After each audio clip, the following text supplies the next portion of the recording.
À 74 ans, Muriel Robin a prononcé une phrase que personne ne pensait entendre un jour sortir de sa bouche.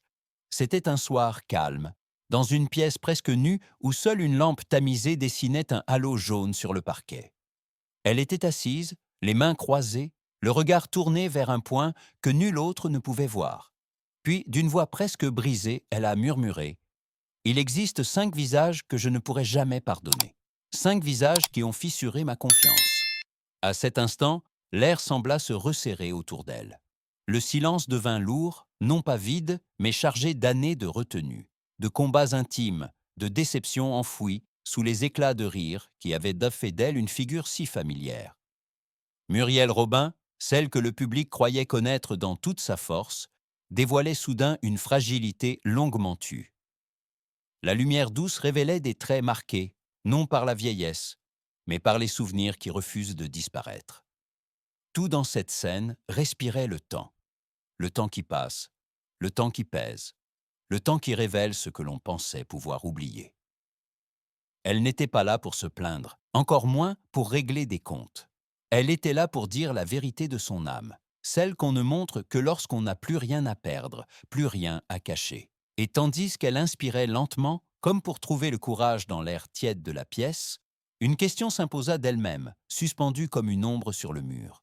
Quels sont ces 5 visages qu'elle n'a jamais pu effacer? Avant d'arriver à cet aveu déchirant, il faut revenir bien plus loin, à l'époque où tout a réellement commencé.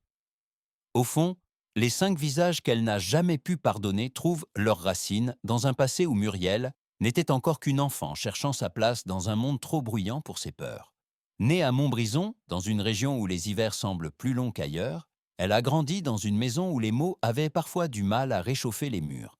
Ses parents travaillaient beaucoup, et la petite Muriel apprit très tôt que l'amour ne venait pas toujours sous la forme de gestes tendres, mais de silences maladroits, de regards qui s'égarent, de phrases qu'on ne dit jamais.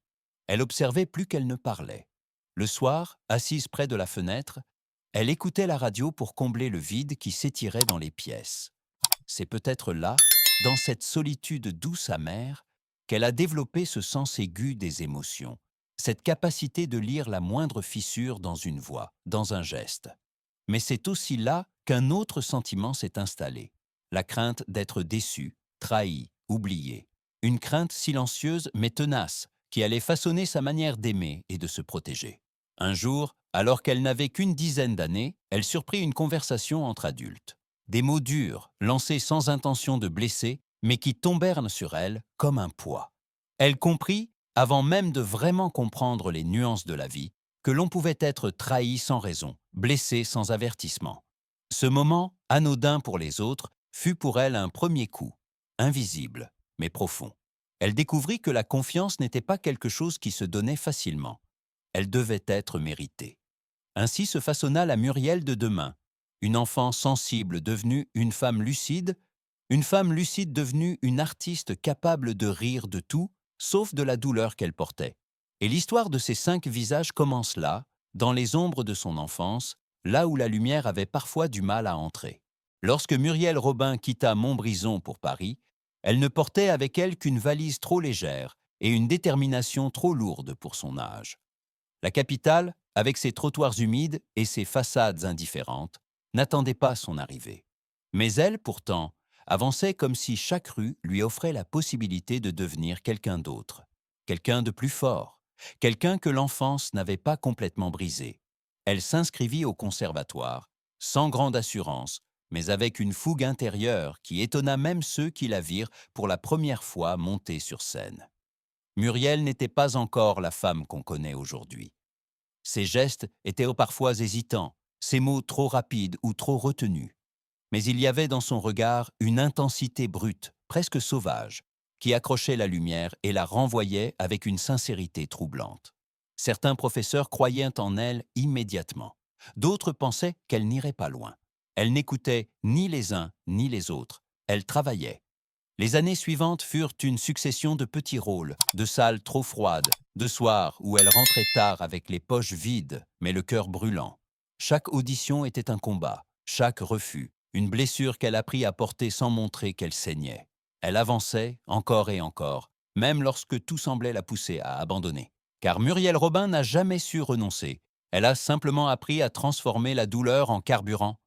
Puis un jour, un metteur en scène la remarqua. Il la vit comme les autres n'avaient pas su la voir, un mélange rare de fragilité et de puissance. Il lui donna un rôle, puis un autre, jusqu'à ce que son nom commence à circuler dans les couloirs des théâtres parisiens. Les premières critiques tombèrent, certaines dures, d'autres élogieuses, mais toutes confirmèrent qu'elle avait enfin trouvé sa place sous les projecteurs. La scène devint pour elle un refuge, une respiration. Là où, enfant, elle manquait de mots pour exprimer ce qu'elle ressentait, elle découvrait à présent qu'elle pouvait tout dire, tout montrer, tout libérer. Le public riait, pleurait, se reconnaissait. Et Muriel, dans cette communion silencieuse et vibrante, comprit qu'elle n'était plus seule. Mais sous les applaudissements et les lumières, une ombre demeurait, une inquiétude sourde, presque imperceptible, qui venait la frôler dès que le rideau se baissait. La peur de la trahison, cette vieille compagne née dans les couloirs de son enfance, la suivait toujours. Elle essayait de l'oublier, de la noyer dans le travail. Mais elle revenait, tenace, comme un fil invisible qui reliait chaque moment de gloire à un possible effondrement. Et cet effondrement finit par arriver. Discret d'abord, puis brutal. Car au sommet, plus on monte, plus la chute fait mal. Et ce fut à ce moment précis, au cœur de cette ascension éclatante, que les premiers visages commencèrent à se détacher dans l'ombre, prêts à la blesser d'une manière qu'elle n'aurait jamais imaginée. La première rupture ne se produisit pas sur scène, comme on aurait pu l'imaginer, mais dans l'ombre d'un couloir de théâtre, un soir d'hiver, où la ville bruissait sous la pluie. Muriel venait de terminer une représentation qui avait décroché une ovation debout.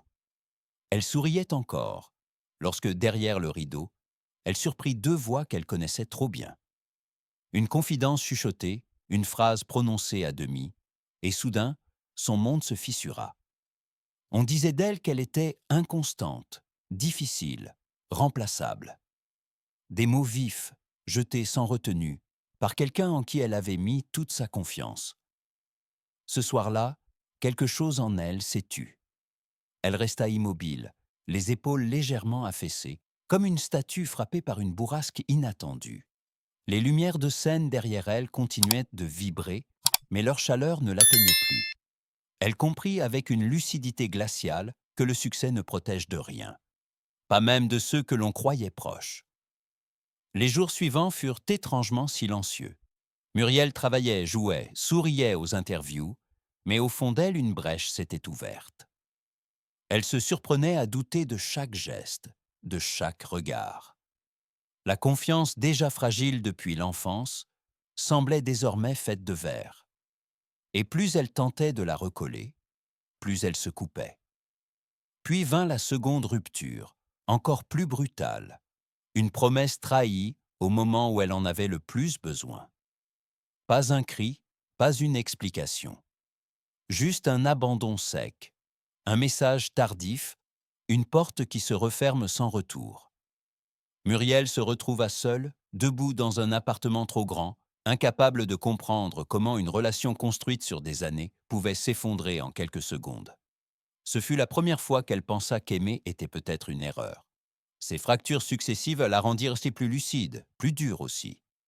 Elle apprit à avancer sans s'appuyer sur personne, à se méfier des étreintes, à lire les intentions derrière les sourires. Et dans ce lent processus de fermeture, les visages se gravaient un à un dans sa mémoire, comme des silhouettes que le temps n'effacerait jamais. Depuis cette époque, elles portent leur nom dans un silence lourd. 5 visages, 5 histoires, 5 blessures que même la lumière n'a jamais su apaiser. 5 visages, 5 cicatrices, 5 histoires qu'aucun rideau n'a jamais réussi à couvrir. Lorsque Muriel Robin décide enfin de les évoquer, ce n'est ni par vengeance, ni par tristesse. C'est simplement parce que ces visages l'ont accompagnée trop longtemps pour qu'elle puisse continuer à faire semblant de ne plus les voir. Ils se tiennent là, dans son esprit, comme des silhouettes figées dans la pénombre, chacune portant une part de sa confiance brisée. Le premier visage apparaît avec douceur, presque à contre-cœur. C'était une amie d'autrefois, une rencontre qui semblait légère, presque insignifiante. Une femme avec qui Muriel partageait des débuts fragiles, des auditions ratées, des soirées trop longues, où l'on parlait d'avenir sans y croire vraiment. Leur relation n'avait rien d'exceptionnel, si ce n'est cette promesse silencieuse que seules les amitiés de jeunesse savent porter, celle de rester là, même quand la vie s'accélère. Mais lorsque Muriel connut ses premiers succès, l'ami s'éloigna. Pas brusquement, pas violemment, simplement avec cette froideur polie qui blesse davantage que les cris. Une absence lente, presque élégante, mais qui laissa une marque. Muriel ne lui en veut pas avec rage. C'est une blessure légère, mais tenace, comme une égratignure sur une peau trop sensible. On ne trahit pas toujours avec fracas. Parfois, il suffit de ne plus être là. Le deuxième visage surgit avec la brutalité de l'inattendu. Un collègue de théâtre, un partenaire de scène avec qui elle avait construit une confiance rare. Ils répétaient ensemble, partagèrent des doutes, des éclats de rire, des soirs de fatigue où un simple regard suffisait à se soutenir mutuellement. Puis un jour, sans explication, il divulgua à la presse des propos qu'elle n'avait jamais tenus, déformant leur relation, insinuant des tensions imaginées. La trahison avait le goût métallique de la surprise. Elle comprit alors que la jalousie ne prévient jamais. Cet homme, qu'elle croyait loyal, transformait leur complicité en arme pour réécrire un récit où elle devenait l'antagoniste. Cette révélation la heurta profondément, non par ce qu'il disait, mais par ce qu'il avait osé faire, utiliser sa confiance contre elle. Mais ce n'était rien comparé au troisième visage. Celui-là porte en lui la profondeur d'une blessure intime, familiale. Une personne de son sang, quelqu'un qu'elle avait aimé sans condition et qui aurait dû la protéger.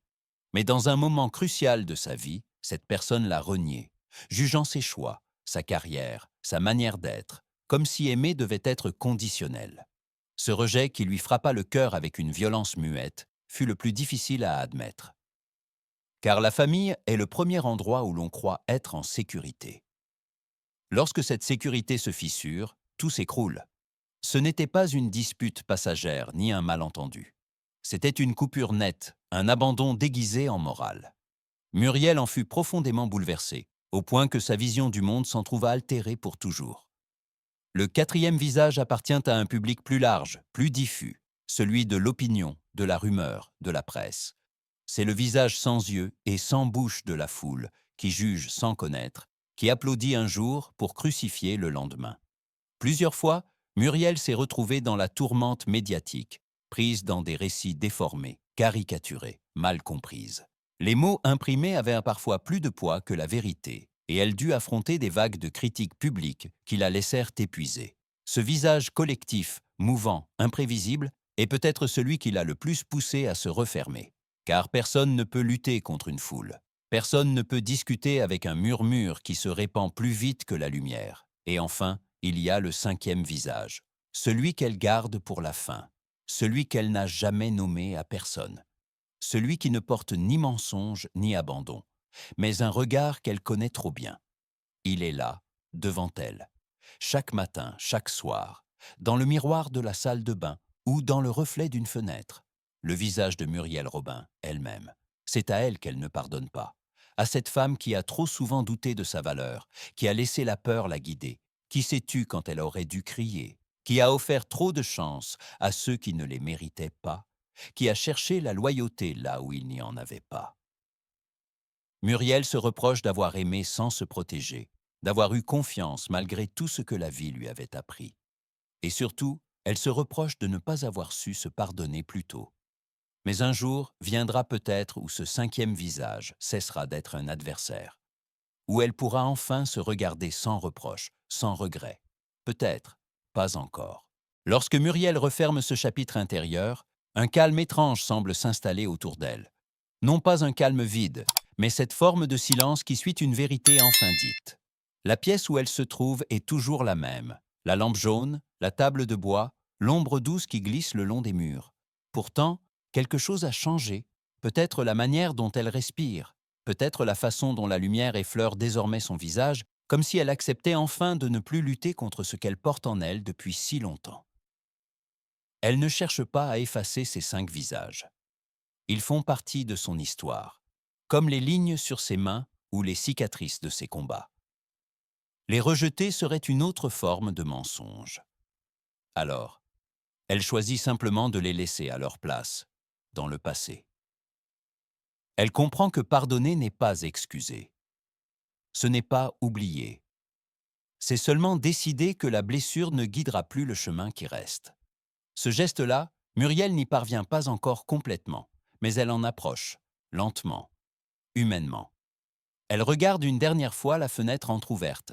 Le souffle du soir porte une odeur de pluie. La ville continue son mouvement, indifférente, mais elle, dans cet instant suspendu, se sent un peu plus légère. Comme si le simple fait d'avoir nommé ces 5 visages avait déplacé quelque chose en elle. Une pierre trop lourde, un poids qu'elle ne voulait plus porter. Et lorsque ses yeux se ferment lentement, 2 questions flottent dans l'air, discrètes mais impossibles à ignorer. Peut-on vraiment guérir sans pardonner? Ou bien le pardon n'est-il qu'un autre nom donné au courage de se regarder en face?